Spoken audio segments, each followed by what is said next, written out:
Imaginez, à quelques mètres de la mer, des ruines humides, envahies par les herbes folles.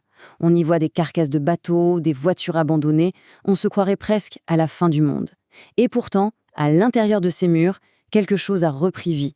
Une partie de cette ancienne usine sert aujourd'hui à assembler des camions.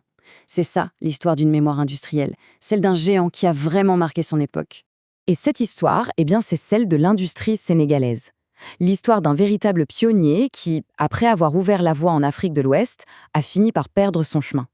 C'est une trajectoire fascinante, faite d'ambition, de grands succès, et puis d'une chute assez brutale. Alors, pour bien comprendre cette épopée, on va la parcourir en 4 étapes. D'abord, comment le Sénégal est devenu ce pionnier industriel.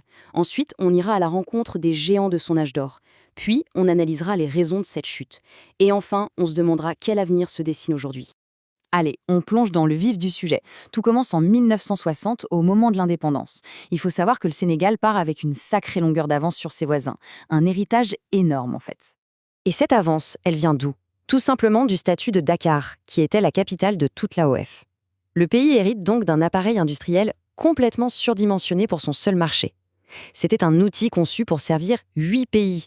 Imaginez une usine géante qui du jour au lendemain ne doit plus alimenter qu'un seul client. C'était une base de départ absolument exceptionnelle. Et forcément, les résultats ne se sont pas fait attendre.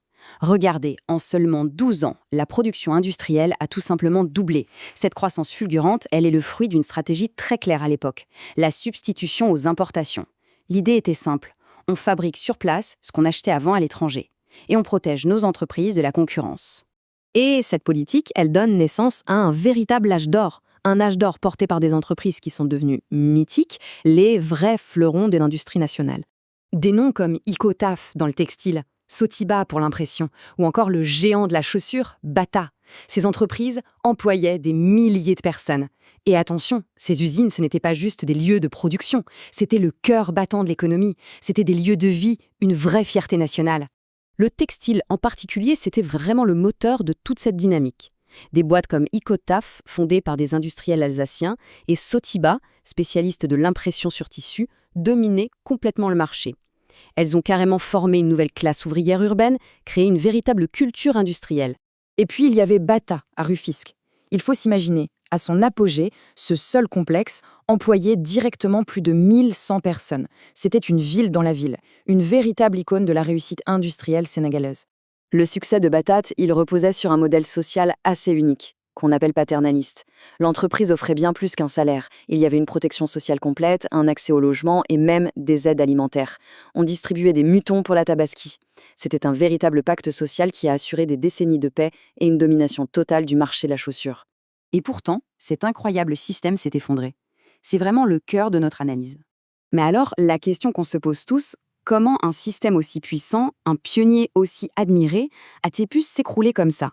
Comment est-on passé de cet âge d'or à la désindustrialisation? En fait, c'est une combinaison de plusieurs facteurs.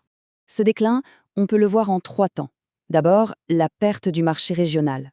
Avec les indépendances, l'immense marché de l'AOF se fragmente et l'industrie sénégalaise surdimensionnée se retrouve en surcapacité.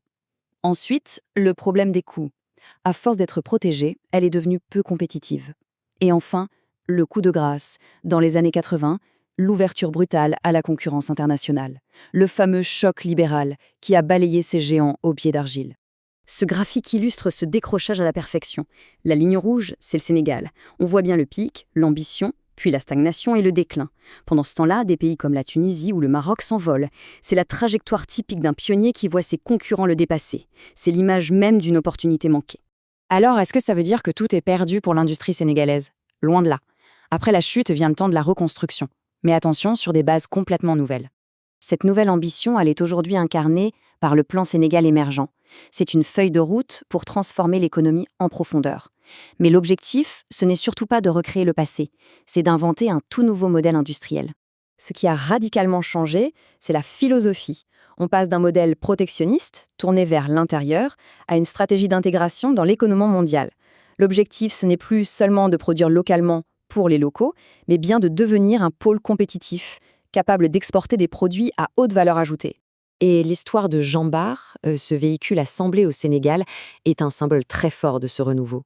Le projet, né d'une collaboration avec Berlier, incarnait déjà l'ambition d'hier. Le voir renaître aujourd'hui, c'est le signe d'une volonté claire de se réapproprier un savoir-faire et de reconstruire une souveraineté industrielle. L'histoire industrielle du Sénégal est donc celle d'un cycle, l'histoire d'un pionnier qui a tracé la voie avant de s'égarer. La grande question qui se pose aujourd'hui, c'est de savoir si les leçons du passé, combinées aux nouvelles stratégies, permettront au pays de retrouver sa place de leader. La partie ne fait que commencer.